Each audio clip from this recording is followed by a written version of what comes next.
नमस्कार प्रिय मित्रों, एक बार हिंदी द बेस्ट चैनल में आपका स्वागत है। आइए आज हम लोग देखते हैं हिंदी की उपभाषाएं। और हिंदी की उपभाषा जानने से पहले आप यह जान लें कि उपभाषा किसे कहते हैं। तो उपभाषा का मतलब हो गया कि जो हमारी बोली होती है, यानी किसी विशेष क्षेत्र में बोली जाने वाली जो भाषा का रूप होता है बोली, जब उसी में साहित्यिक रचनाएं शुरू हो जाती हैं और उसका क्षेत्र व्यापक होने लगता है, तब वही जो है क्या हो जाती है, उपभाषा बन जाती है। जैसे रामचरितमानस और मुल्ला दाऊद का चंदायन, ऐसे बहुत सारे जो है रचनाएं हुई अवधी में, तो अवधी बोली की जगह पे क्या बन गई, एक उपभाषा बन गई। और इसी प्रकार से ब्रज इतनी साहित्यिक रूप से समृद्ध हो गई कि उपभाषा के रूप में मानी जाने लगी, तो इसी को उपभाषा कहते हैं। आइए शुरू करते हैं। पहला प्रश्न आपके सामने है, इनमें से किस बोली में ने का प्रयोग नहीं होता है। Option A Kauravi, B Awadhi, C Haryanvi और डी मालवी। तो correct answer is going to option B, Awadhi में ने का प्रयोग नहीं होता है। दूसरा प्रश्न आपके सामने, पुनः वही प्रश्न का दोहराव इसलिए हुआ है कि बार बार ये जो प्रश्न हैं ये बार बार प्रतियोगी परीक्षाओं में पूछे गए हैं, इसलिए प्रैक्टिस कराने के लिए कि फिर आप किसी भी प्रतियोगी परीक्षा में आपका गलत ना हो, इसलिए दिया जा रहा है। तो दूसरा प्रश्न पुनः आपके सामने, निम्नलिखित में से किस बोली में ने का प्रयोग नहीं होता है। तो भी आपने इसका आंसर सुना ही है, तो ऑप्शन जाएगा डी के साथ, अवधी बोली। तीसरा प्रश्न, निम्नलिखित में से किस बोली में कर्ता कारक का विभक्त चिन्ह प्रयुक्त नहीं होता, अर्थात किस बोली में कर्ता कारक का जो चिन्ह होता है उसका प्रयोग नहीं किया जाता है। तो फिर ऑप्शन ए कह रहा ब्रज, बी अवधी, सी बुंदेली और डी खड़ी बोली। तो मित्रों सही ऑप्शन जाएगा ऑप्शन बी के साथ, यानी अवधी बोली में कर्ता कारक के विभक्ति का प्रयोग नहीं किया जाता है। चौथा प्रश्न आपके सामने, कर्ता के साथ ने का प्रयोग न होना किस उपभाषा की प्रमुख विशेषता है। ऑप्शन ए पूर्वी हिंदी, बी पश्चिमी हिंदी, सी राजस्थानी हिंदी और डी पहाड़ी हिंदी। तो सही आंसर जाएगा ऑप्शन ए पूर्वी हिंदी। पांचवा प्रश्न आपके सामने, हरियाणवी या बांगरू बोली किस अपभ्रंश से विकसित हुई है। ऑप्शन ए पश्चिमोत्तरी शौरसेनी अपभ्रंश, बी अर्धमागधी, सी नागर अपभ्रंश और डी मागधी। तो सही आंसर जाएगा ऑप्शन ए के साथ, पश्चिमोत्तरी शौरसेनी अपभ्रंश।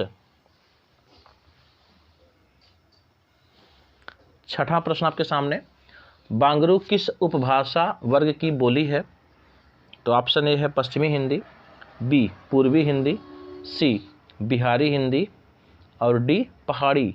तो सही आंसर जाएगा ऑप्शन ए के साथ, बांगरू पश्चिमी हिंदी की बोली है।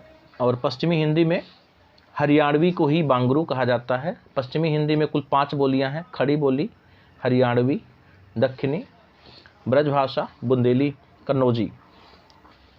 सातवां प्रश्न आपके सामने, पवारी इनमें से किस बोली से संबंधित है। ऑप्शन ए ब्रज, बी खड़ी बोली, सी बुंदेली, डी अवधी। तो सही आंसर जाएगा ऑप्शन सी के साथ, बुंदेली। यानी पवारी जो है बुंदेली से संबंधित है। और यह भी जान लें कि पवारी ही नहीं, बुंदेली भाषा में पवारी, भदावरी, राठौरी इसकी उपबोलियां हैं। आठवां प्रश्न आपके सामने, मालवी हिंदी की किस उपभाषा की बोली है। तो ऑप्शन ए राजस्थानी, बी पश्चिमी, सी पूर्वी और डी बिहारी। तो इसका सही आंसर हो जाएगा ऑप्शन ए राजस्थानी। और राजस्थानी जो बोलियां हैं मित्रों, एक बार उसको पूरा देख लें आप। मेवाती राजस्थानी उपभाषा वर्ग की बोली है। मेवाती को उत्तरी राजस्थानी भी कहते हैं। राजस्थानी उपभाषा के अंतर्गत पश्चिमी राजस्थानी मारवाड़ी, पूर्वी राजस्थानी को जयपुरी, उत्तरी राजस्थानी को मेवाती और दक्षिणी राजस्थानी को मालवी कहते हैं। नौवां प्रश्न आपके सामने, बघेली हिंदी के किस उपभाषा वर्ग की बोली है। तो ऑप्शन ए पूर्वी हिंदी, बी पश्चिमी हिंदी, सी राजस्थानी हिंदी और डी बिहारी हिंदी। तो सही आंसर जाएगा ऑप्शन ए के साथ पूर्वी हिंदी। और आप जानते हैं कि पूर्वी हिंदी में अवधी, बघेली, छत्तीसगढ़ी 3 बोलियां पाई जाती हैं। 10वां प्रश्न, छत्तीसगढ़ी बोली हिंदी की किस उपभाषा वर्ग के अंतर्गत आती है? ऑप्शन ए पश्चिमी हिंदी, बी पूर्वी हिंदी, सी बिहारी और डी पहाड़ी। तो सही आंसर जाएगा ऑप्शन बी के साथ पूर्वी हिंदी। जैसा कि भी 9वें प्रश्न में मैंने बताया था कि अवधी, बघेली और छत्तीसगढ़ी ये तीनों पूर्वी हिंदी के अंतर्गत आती हैं। 11वां प्रश्न आपके सामने, अवधी किस उपभाषा वर्ग की बोली है? ऑप्शन ए पश्चिमी हिंदी, बी पूर्वी हिंदी, सी बिहारी हिंदी, डी राजस्थानी। तो सही आंसर जाएगा ऑप्शन बी के साथ पूर्वी हिंदी। आइए देखते हैं 12वां प्रश्न, मेवाती किस उपभाषा वर्ग की बोली है? तो ऑप्शन ए कह रहा पूर्वी हिंदी, बी राजस्थानी हिंदी, सी बिहारी हिंदी, डी पहाड़ी हिंदी। सही आंसर जाएगा ऑप्शन बी के साथ राजस्थानी हिंदी।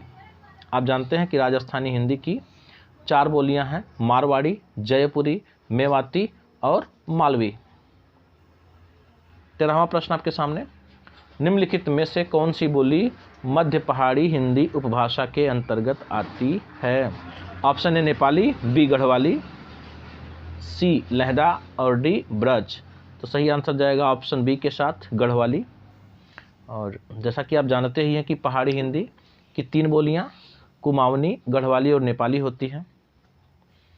तो मध्य पहाड़ी में जो है गढ़वाली बोली जाती है। 14वां प्रश्न आपके सामने, कौन सी बोली पश्चिमी हिंदी उपभाषा में सम्मिलित नहीं है? यानी प्रश्न यहाँ पूछा गया है कि पश्चिमी हिंदी उपभाषा में कौन सी बोली नहीं है? तो option A Bagheli, B Braj, C Bangru और डी खड़ी बोली। तो सही आंसर जाएगा ऑप्शन ए के साथ बघेली, चूँकि बघेली पूर्वी हिंदी की बोली है। क्वेश्चन नंबर 15 आपके सामने, हिंदी की कितनी उपभाषाएं हैं? तो ऑप्शन ए कह रहा 2, बी 3, सी 4 और डी 5। तो आप जानते ही हैं कि हिंदी की उपभाषाएं टोटल हैं 5 और कुल बोलियां हैं 18। तो किससे कौन सी बोली है, आइए इस फोटो के माध्यम से देख लेते हैं। तो हिंदी की 5 उपभाषाएं और 18 बोलियां किस प्रकार से हैं? पश्चिमी हिंदी से 5, खड़ी बोली आपकी हो गई जिसको कौरवी भी कहते हैं, हरियाणवी जिसको बांगरू कहते हैं, ब्रजभाषा, बुंदेली और कन्नौजी। और राजस्थानी से आपकी 4 बोलियां ले ली गई, मारवाड़ी, जयपुरी, मेवाती और मालवी। पूर्वी हिंदी से आपकी ले ली गई अवधी, बघेली, छत्तीसगढ़ी।